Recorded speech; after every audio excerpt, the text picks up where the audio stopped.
And I remember when I got in my feelings because somebody said, "You're doing too much." It's like every week something new comes from you. This business podcast, the Two Business Guys Mastermind, uncovers for you secrets and share tips and tricks to entrepreneurship as they mastermind on how to have startup, operational, and overall business success so that you can go on to get better results. Enjoy. There's a saying that a lot of people aren't having the success that they should be having, Rob, because they're just not talking about it. They're not being courageous in communication. So I want to Mhm. share with you something I read from, see if you recognize it, sir. I read from a article that you wrote. Darn it, I just gave it Mhm. away. It says miscommunication cost US companies up to $1.2 trillion annually, with Mhm. teams losing nearly an entire workday each week, 7.47 hours, due to Yep. communication breakdowns. When I saw that, I was flabbergasted. Tell me about the book you just finished Mhm. and why courageous communications or communications matter in general. Yeah. No, thank you for the lead in. I'm super excited about this conversation just in general because I think it needs to happen. Like you said, a lot of companies don't realize the bottom line impact that miscommunication has. And, it's not just that people don't want to talk. I think that's sometimes what it gets mistaken as, that people just don't want to do it. It's not that. It's that it's fraught with danger, right? One of the chapters that I have in the book is right the minefield of communication, and we really talk about it because so much can go wrong when you're trying to communicate with another human being. Not the least of which that you could actually say the wrong thing, like you could mess up, but they could also interpret it the wrong way. They could interpret it the right way and just not agree with you and not move on the way on what you want to do and all the rest of that. And so, a lot of companies are not really seeing it. And there's a lot of places that it shows up, right? The places that most people know is, employee engagement and morale and right the feelings stuff, employee satisfaction. But what a lot of people don't realize also is part of the reason why a lot of sales teams struggle is because they don't know how to have these types of conversations. They don't know how to actually create environments where people want to go in the same direction that you want to go in. I remember one stat that we looked at. It was at least 1 in 5 sales is lost due to poor communication, right? And you think about that, if you could have one more sale, right, um, in that space, a lot of companies, that's $1 million of revenue. That's $10 million of revenue, right? And this looking at that across organizations, the inability to communicate and to have the types of conversations that are necessary to be had. And it's not the types of conversations where I'm right and I need to tell you you're wrong. That's not the case. The biggest mistake that people run into is I need you to do your job, or I need you to do something different or something better, or I need you to change your behavior in some way so that we can win, so that we can get to this place that we want to get to. But I don't know how to communicate with you in a way that makes that happen, especially if I'm not in charge of you. Or my favorite, if I have to talk to my boss or my boss's boss or to peers, right? That I can't just tell what to do, then people struggle and they do all types of avoidance activities and all types of other stuff. It gets really crazy. Curious about something is so when we start thinking about this, I'm thinking the solopreneur, the upcoming solopreneur. I think that's going to be the biggest thing, 2025 and beyond, is people are going to be Mm-hmm. trying to get to how can I avoid all of these traps and all of Mm-hmm. these miscommunication things. Let me just get a couple of GPTs. They do exactly what I tell them to do, Haha. but So you not think. really. As Not if I you think can't about it, communicate with them. you don't prompt it right, Yeah. right? Or if you've got and with now with AI agents and stuff like that, it still seems to me that it's going to be critical that you talk right to get stuff to do right. Right. And there's a process, right? And we go through the courageous communication framework in the book. It's 5 core strategies, right? The first strategy is the one I think that's the most important. It's the one that most people struggle with, which is finding success. Most of us can Oh, that's good. clearly articulate. If you go to anybody in an office building, you go to anybody on the street, they can tell you to the T what they don't want. right? I call this the case of don't wants. You ask people, what do you want? What do you want to eat? Or what do you want this? They can tell you what they don't want to eat. Easy. They can tell you what they don't want in an employee. Easy. What they don't want in a spouse, what they don't want in a boyfriend, girlfriend, whatever the case may be, right? What they don't want in a car. But you ask somebody to describe what they want, and you get a whole bunch of, well, I want to make sure that at least it does this, or I want to make sure that it doesn't have this, right? Which is another one of the don't wants. So many people get stuck because they don't know how to define success, how to articulate what success looks like. And you know this working with the GPTs, right? I remember when I was getting my AI certification, one of the things that was interesting about it was the fact that there's so much testing and training that has to go into the process. And even once you do that, you have to be able to understand how to prompt it to give you what you're asking for, which means that you have to have a sense and an idea of what good looks like before you put stuff into it so that you can make sure that your results actually are what you're looking for. So many people struggle with that, with especially solopreneurs, and saying exactly what they want. I remember you and I talked about this a lot, and people go back and look at the different videos that we've done when we talk about marketers and my journey, learning how to talk to marketers and articulate what I want from marketers. I still remember me, you, and Chris was sitting at the table that day. We went to lunch, and of course, you two are the marketers, and y'all like, it's easy, man. All you got to do is this and this and this and this and this. I'm like, it's easy for y'all because y'all speak marketing. I don't speak marketing, so it's not easy for me. Now, 5 years later, 6 years later, I speak marketing, but it took a while for me to learn how to speak that language. Now, when I speak to marketers, I can talk to them and tell them exactly what I need. I can vet marketers. I can do all the things that I need to do. But if you don't know how to do that, you can have all Yeah. the AI you want. You still not gonna get what you want. That's interesting. It's like discernment. We talk a little bit about that, right? Why I literally have a colleague's son that I'm mentoring, and he's like young. And I'm like, Mm, bro, you're 16, you're in 10th grade.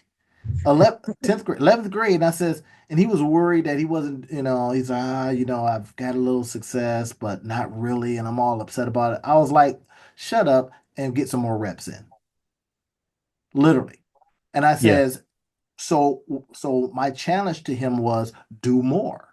I need Mm-hmm. you up to the plate, if we're going to use that metaphor, right? Baseball, Mm-hmm. up to the Mm-hmm. plate, swinging, Yeah. and try to hit it, but understand the missing is a part of it, Yes. period. Yes. No, And, I and at, agree. at such a young age, it was, I think, to your point of, well, how do you determine success? Well, in this case, it's how many times do I try? Exactly. Not succeed. There's a How many times do there's I a try? old there's an old quote that I love. It says the master at anything has failed more times than the novice has even tried. See that part. It's gosh, I look back on when I originally started Our Bridge Business Institute. It was with the idea that I would try a lot of stuff, Mm-hmm. right? And I remember when I got in my feelings because somebody said, "You're doing too much." It's like every week something new comes from you. Mm-hmm. And then for a while, I stopped for maybe a couple of years. I was like, Mm-hmm. that's not Mm-hmm. good.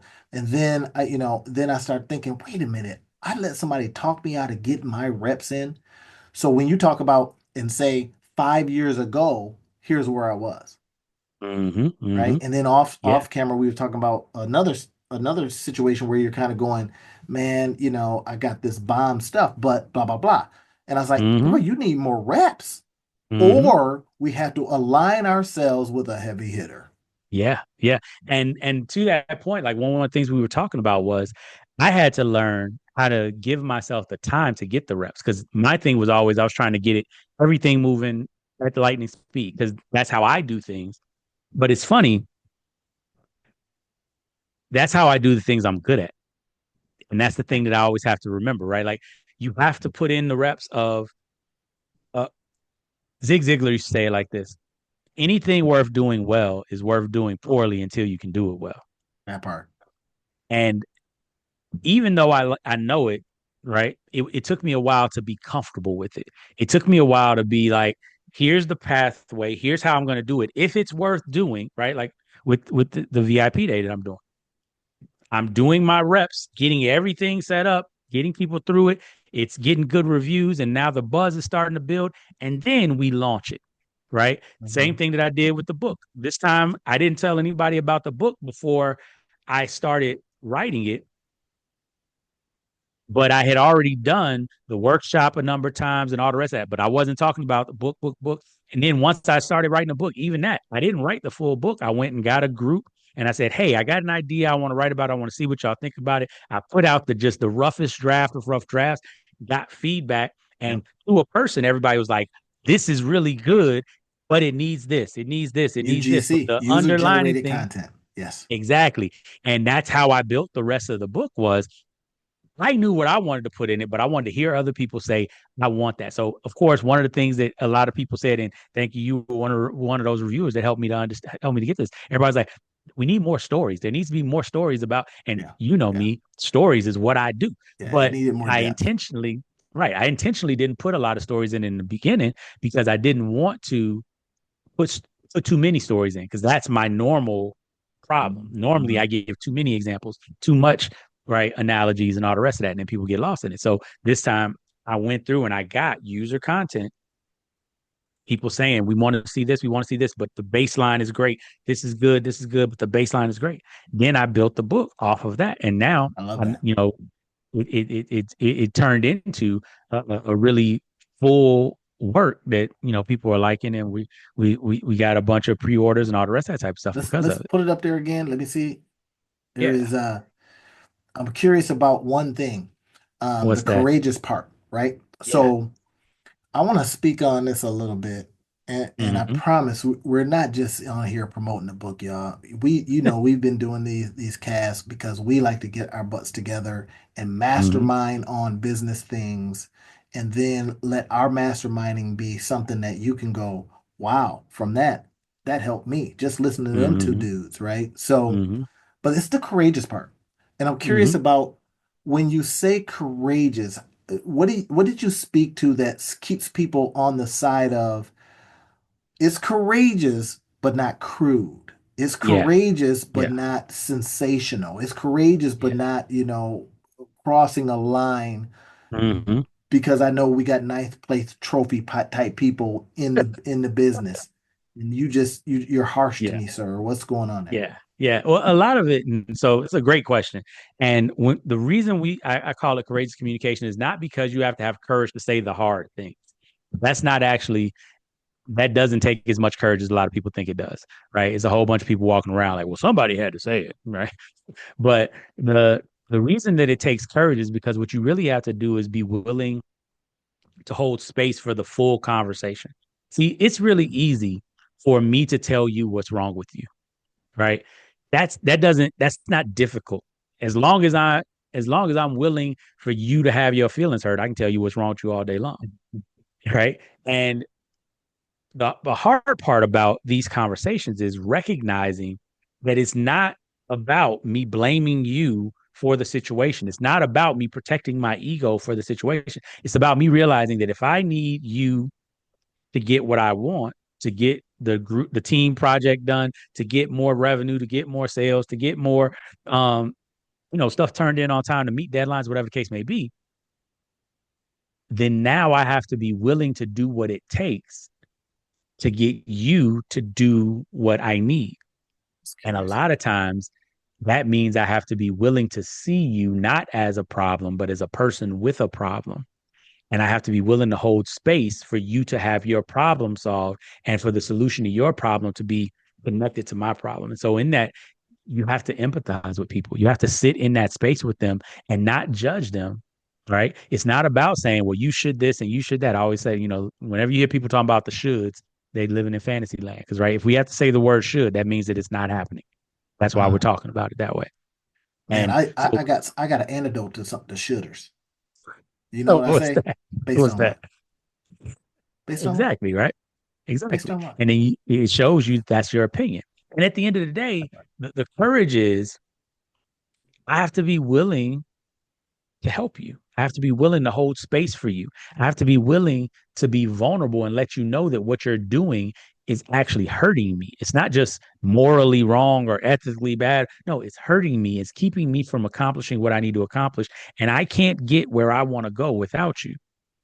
And so I need you to enlist into this with me. I need you to go forward with me. And so this whole thing is about how do we create win-win scenarios? But one of the first things you got to look at is you got to get them wanting to do what you want them to do, Man, right? I'm gonna tell you something that just came to me, Mm-hmm. and I love to leverage business principles for a variety of things, right? Some of Mm-hmm. my, other memberships and all this kind of stuff is all about leveraging one thing to the other. And Mm-hmm. I'm listening to this business book really be able to perhaps help me in a relationships.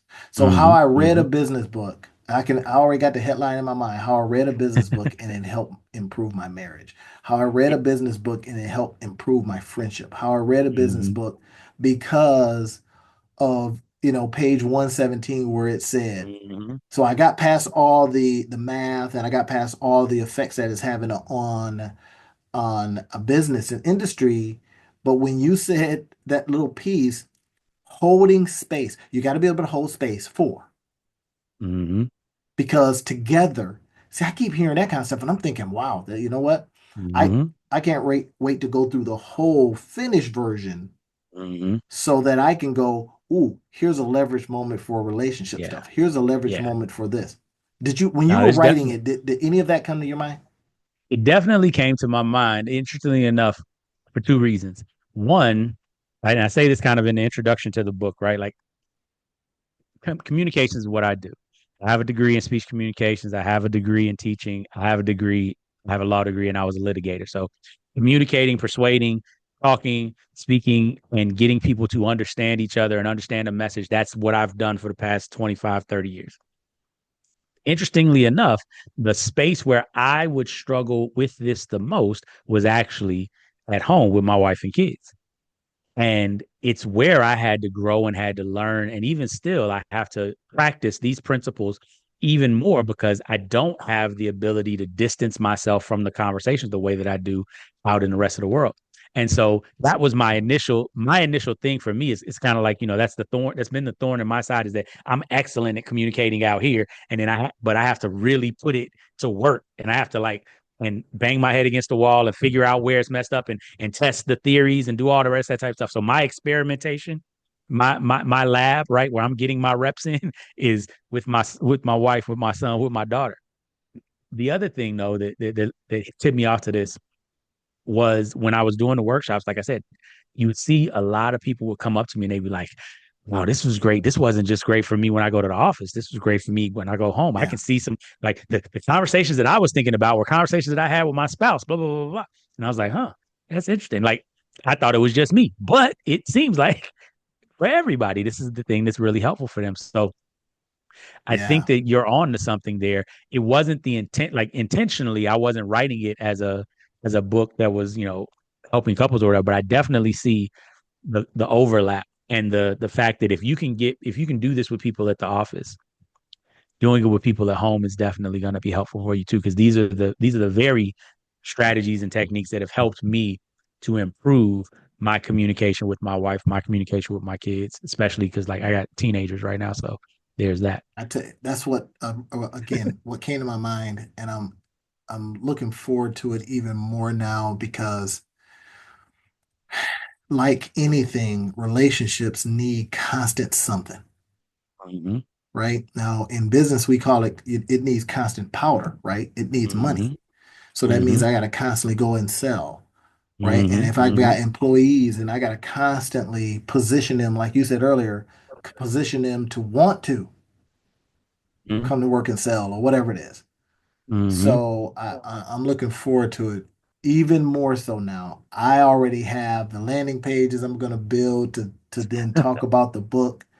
And now I love doing this, Rob, because you said it earlier. When you get in and understand when you have won, what does success look like?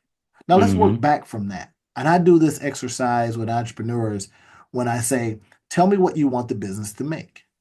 Mm-hmm. Now, one guy gave me a figure the other day, and he doesn't even have the product. Mm-hmm. So I'm like, come on, bro. But at the same time, I'm like, okay, now every single thing you do based on that, Mm-hmm. Yeah. Your It's good to know. pre-revenue has Right. to now go toward that. What are you doing? Oh, I work a full-time job. Excellent. Okay.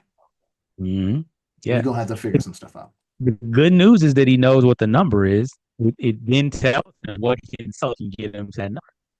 Like if he's got a huge number, he can't be selling, toothbrushes one at a time. He's got to be And doing some bulk that stuff. part. And this is what's interesting about the narrative, the conversation is that like you said, and you in one of your other books, you spoke about this briefly in the goalpost conversation, right? Hmm. It's Hmm. like kick the field goal, be done, or kick the goal, get your points, Hmm. know that you've Hmm. scored. Versus, Yeah, yeah, I think I'm gonna move the goalpost. exactly. Right. I was just And talking I to a was client always a about this the other goalpost day. move. Like, Oh yeah, yeah. If you're a yeah. high achiever, that is like, and I don't know if it's just one of those things that just happens, but if you're a high achiever, what starts to happen is you start to treat scoring a touchdown like, it's no big thing. And so Right. now Right. you got to move the goalpost, you got to make it bigger before you even get to the touchdown. And I was just talking to a client about this the other day. So many of us do it where will have run 600 yards and not scored once in your mind, right? Not So realizing that's that's so six touchdowns, see that part. That right? I think, and I'm glad that you're going to be talking more about that. The idea, the mere fact that the goalpost conversation stuck with me Yeah, yeah, suggests that I probably wanted to know more. And knowing when you have won, oh my gosh, I think it's going to be so hot on this one. This is going to be yeah, good. yeah. This is going to be No, I good. agree with you. It's so funny you talked about that. So that's volume one of the Legacy Leader series. We are actually going to be doing over the next couple of years. I'm updating volume one. And so there's going to be a second edition of that that's coming out where we're going to expand that conversation on moving the goalposts. And there's a second edition of why can't people just do their jobs coming out Man, probably in 27. don't get me started. I tell you, you break all every single line, almost every single paragraph up, and the sawdust of this business. Uh, anyway, hey, I Yeah. gotta bounce, man. I All gotta right, go. I brother. see my other person is in here. We will. I gotta figure that out how I'm gonna, going forward. We may have to be done at 6:50. And All right. Got but you. hey, Got man, you. thanks. Appreciate you today. Glad that 2025 is going exactly how you want it to go. Yeah, you too, man. All right, man. All See ya. right. Talk soon. All Take right. it easy.